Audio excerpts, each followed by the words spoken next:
Audio clip number 29۔ اس میں آپ انشاءاللہ قرآن پاک کی سورہ بقرہ کی آیت نمبر 84 سے لے کر 86 تک کی تلاوت، ترجمہ اور تفسیر صراط الجنان سنیں گے۔ بسم اللہ الرحمن الرحیم۔ ترجمہ: اللہ کے نام سے شروع جو نہایت مہربان رحمت والا ہے۔ وَإِذْ أَخَذْنَا مِيثَاقَكُمْ لَا تَسْفِكُونَ دِمَاءَكُمْ وَلَا تُخْرِجُونَ أَنفُسَكُمْ مِنْ دِيَارِكُمْ ثُمَّ أَقْرَرْتُمْ وَأَنْتُمْ تَشْهَدُونَ۔ ترجمہ: اور یاد کرو جب ہم نے تم سے عہد لیا کہ آپس میں کسی کا خون نہ بہانا اور اپنے لوگوں کو اپنی بستیوں سے نہ نکالنا، پھر تم نے اقرار بھی کر لیا اور تم خود اس کے گواہ ہو۔ وَإِذْ أَخَذْنَا مِيثَاقَكُمْ، اور یاد کرو جب ہم نے تم سے عہد لیا، یعنی اے یہودیوں وہ وقت یاد کرو جب ہم نے تمہارے آباء و اجداد سے تورات میں یہ عہد لیا کہ تم آپس میں کسی کا خون نہ بہانا اور اپنے لوگوں کو اپنی بستیوں سے نہ نکالنا، پھر انہوں نے اس عہد کا اقرار کر لیا اور تم خود بھی اپنے آباء و اجداد کے اس اقرار کے گواہ ہو۔ ثم أنتم هؤلاء تقتلون أنفسكم وتخرجون فريقا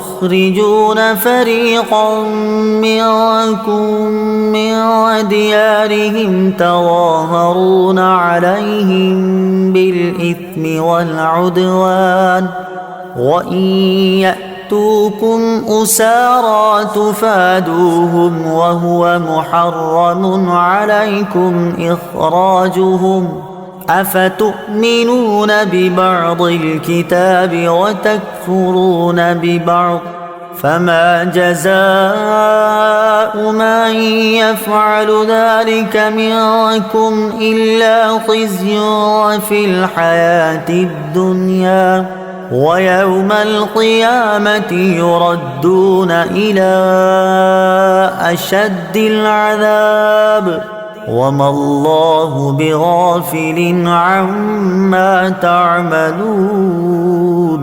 أولئك الذين اشتروا الحياة الدنيا بالآخرة فلا يخفف عنهم العذاب ولا هم ينصرون۔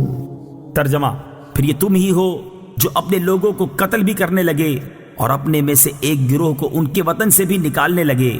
تم ان کے خلاف گناہ اور زیادتی کے کاموں میں مدد بھی کرتے ہو، اور اگر وہی قیدی ہو کر تمہارے پاس آئے تو معاوضہ دے کر انہیں چھڑا لیتے ہو، حالانکہ تمہارے اوپر تو ان کا نکالنا ہی حرام ہے۔ تو کیا تم اللہ کے بعض احکامات کو مانتے ہو اور بعض سے انکار کرتے ہو؟ تو جو تم میں ایسا کرے اس کا بدلہ دنیاوی زندگی میں ذلت و رسوائی کے سوا اور کیا ہے، اور قیامت کے دن انہیں شدید ترین عذاب کی طرف لوٹایا جائے گا۔ اور اللہ تمہارے اعمال سے بے خبر نہیں۔ یہی وہ لوگ ہیں جنہوں نے آخرت کے بدلے دنیا کی زندگی خرید لی، تو ان سے نہ تو عذاب ہلکا کیا جائے گا اور نہ ہی ان کی مدد کی جائے گی۔ ثم انتم ہؤلاء، پھر یہ جو تم ہو، تفسیر صراط الجنان میں ہے۔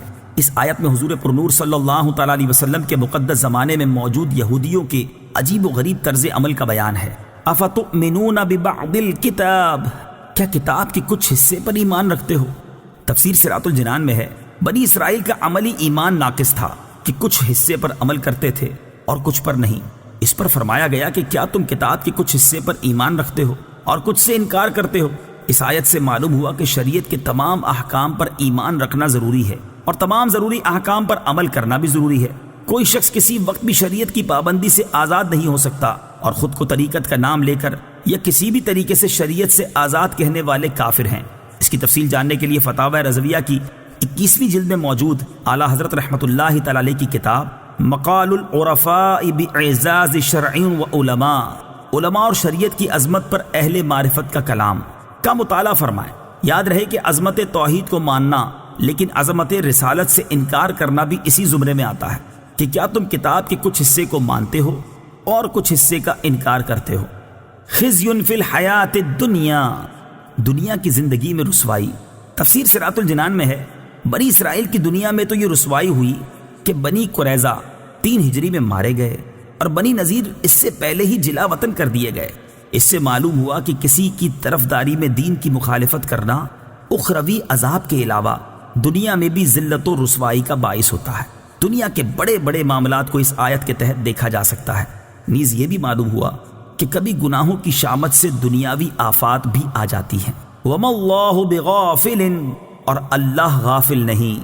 تفسیر صراط الجنان میں ہے اس طرح کی آیات جن میں یہ مفہوم ہو کہ اللہ تعالیٰ تمہارے اعمال سے غافل نہیں، ان میں نافرمانوں کے لیے شدید وعید ہوتی ہے کہ اللہ تعالیٰ تمہارے افعال سے بے خبر نہیں ہے، تمہاری نافرمانیوں پر شدید عذاب دے گا۔